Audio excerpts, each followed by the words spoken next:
Salut mes amis, nous nous revoyons encore une fois. Je dois avouer que pour moi c'est un grand honneur de m'adresser à vous mes amis de l'école Franco-Ouest. Je sais que dernièrement j'étais en contact avec votre agente pastorale, Madame Arlette. Alors nous avons un peu parlé de cette production. Elle voulait en fait que je puisse vous présenter la période de carême suivie du temps pascal, ce qui est une très bonne chose parce que ces deux périodes-là constituent le cœur de notre foi. Je sais aussi que je m'adresse aux parents et puis au corps des enseignants. Donc je suis vraiment rempli de joie en réfléchissant ensemble avec vous sur le noyau même du christianisme. Tout est simple en fait. Je me suis dit, on va procéder en deux moments. Le premier moment, c'est la croix qui est derrière moi. Et vous la voyez très bien. Eh bien, la croix, moi je dirais, rappelle toute la vie de Jésus. Elle est concentrée, elle concentre ce qu'a été Jésus, ce qu'a été la vie de Jésus. Voyez-vous, Jésus, durant sa vie, a été une personne offerte, donnée aux autres. C'est comme ça qu'il a vécu toute sa vie. Alors, quand arrive le moment de sa mort, eh bien, il meurt dans la même attitude, se donner aux autres pour la rédemption, pour le salut. Donc, la croix évoque cette vie de Jésus, une vie complètement donnée, une vie tournée vers les autres. Alors, parce que Jésus a vécu de cette manière-là, qu'il est mort sur la croix en se donnant à nous, voilà que le Père va le ressusciter. Ça sera notre deuxième partie. Alors, on va rester sur la croix. Maintenant, quand nous célébrons et que nous vivons le carême, nous voulons davantage nous concentrer sur la croix. Parce que la croix nous invite à suivre la manière d'être et la manière de vivre de Jésus, c'est-à-dire être des personnes toutes données aux autres, des personnes à la disposition des autres, des personnes au service des autres. Alors, qu'est-ce qu'on fait? Alors, ce qu'on fait, c'est que notre tendance instinctive, c'est toujours nous placer nous-mêmes au centre. Mais la croix nous apprend de nous décentrer, c'est-à-dire, je m'enlève du centre, j'enlève mon moi du centre, parce que mon moi veut ramasser tout le monde, veut s'occuper de tout le monde, veut, je dirais, absorber tout le monde. Je me décentre pour donner le centre à l'autre. C'est ça la croix. Je m'éclipse, je meurs à moi-même et ensuite je donne la possibilité aux autres de vivre et puis d'avancer, ainsi de suite. Donc, c'est ce qui veut dire la croix. Mais maintenant, sur cette croix-là, la croix qui est en fait l'origine, la source de notre salut, moi je me dis sur cette croix-là, se trouve gravé le nom de chacun, de chacune de nous, parce que le Christ est mort pour chacun, chacune d'entre nous. Alors maintenant, durant le temps de carême, ce que nous faisons, c'est que nous accueillons la croix, nous l'intégrons dans notre vie de tous les jours. Pourquoi? Pour mourir à nous-mêmes et puis se décentrer et être au service davantage des autres. C'est pourquoi j'ai beaucoup aimé la note que j'ai reçue de Arlette, qui me disait un peu comment vous, à Franco-Ouest, comment vous vous êtes organisés pour justement vous embarquer dans le temps de carême et puis porter votre croix. Donc, pensez davantage aux autres pour ressusciter avec le Christ. Et voilà que, tel qu'elle m'a présenté les choses, je sais que la semaine du 2 au 5 mars, c'est déjà passé, mais c'était une semaine où on vous demandait de relever certains défis. C'était quel défi? Eh bien, on vous demandait d'écouter plus la musique chrétienne qu'une autre musique. Je sais que, naturellement, instinctivement, nous avons tendance à écouter toutes les musiques. Il n'y a rien de mauvais là. Mais ce que je veux dire, c'est que c'est vrai que nous devons apprendre à connaître également la musique chrétienne. Je vous donne un exemple. Bientôt, ça fera 40 ans que j'ai été ordonné prêtre. J'ai célébré plusieurs mariages et je me suis rendu compte que souvent, lors des mariages, le couple demande, il arrive des fois, qui demande des chants qui ne sont pas dans le répertoire chrétien. Pourquoi? Parce qu'ils ne savent pas qu'il y a des chants qui peuvent accompagner leur mariage. Pourquoi? Parce que durant leur jeunesse, ils n'ont pas eu l'occasion de savoir, de connaître les chants chrétiens. Alors moi, je trouve que c'est une très bonne chose que vous vous êtes donné là, d'écouter davantage de la musique chrétienne à la place d'une autre musique. Comme ça, vous connaîtrez aussi qu'il y a la musique chrétienne, qu'il y a des chants chrétiens. Alors la semaine du 7 au 12, celle que nous vivons actuellement, eh bien, c'est la réduction de la consommation d'utilisation des cellulaires. Voyez-vous, chacun de nous a son cellulaire. C'est tout le temps que nous avons des cellulaires. Nous sommes occupés avec nos cellulaires.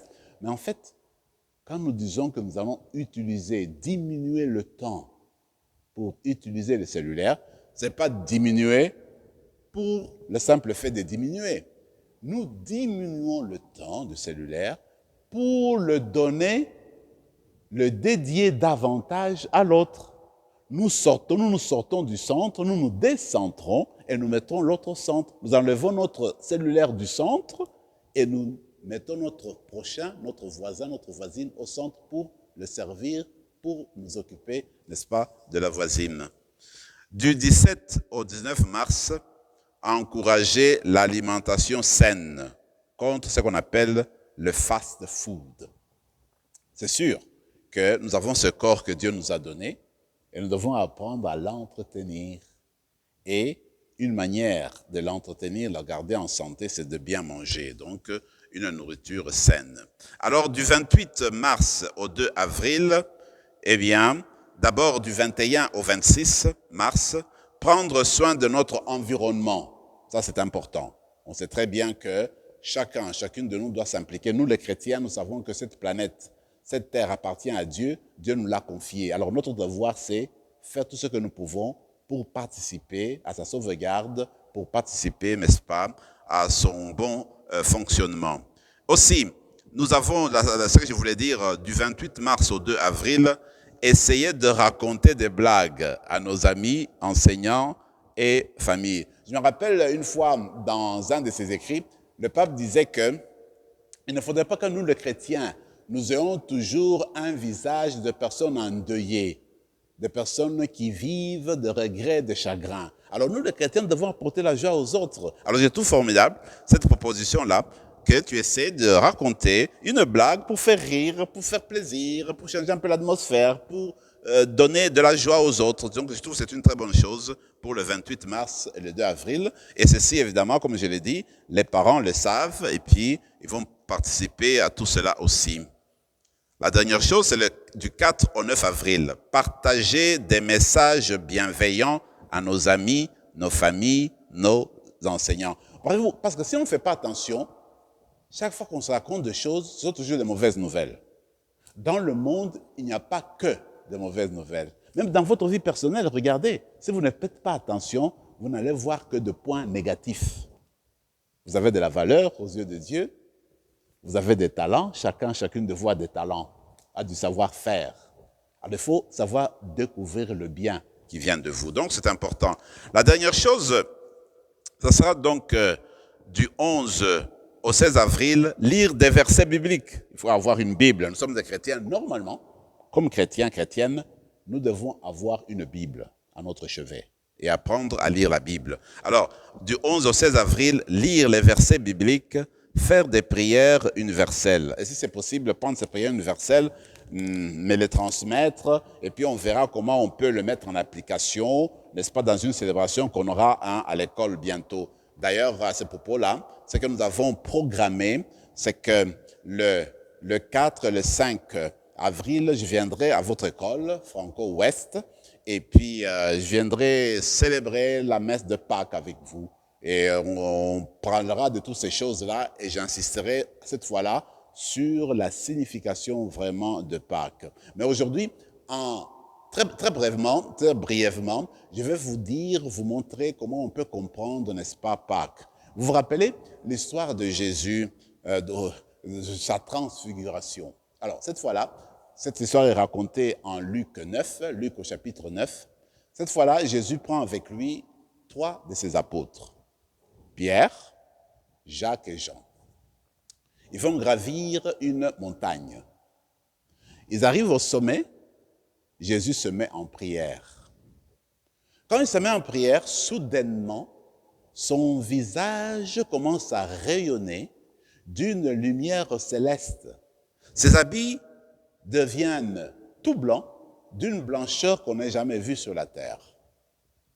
En fait, cette puissance, cette lumière jaillissait de son intérieur, de son fort intérieur, parce qu'il était fils de Dieu, il était Dieu.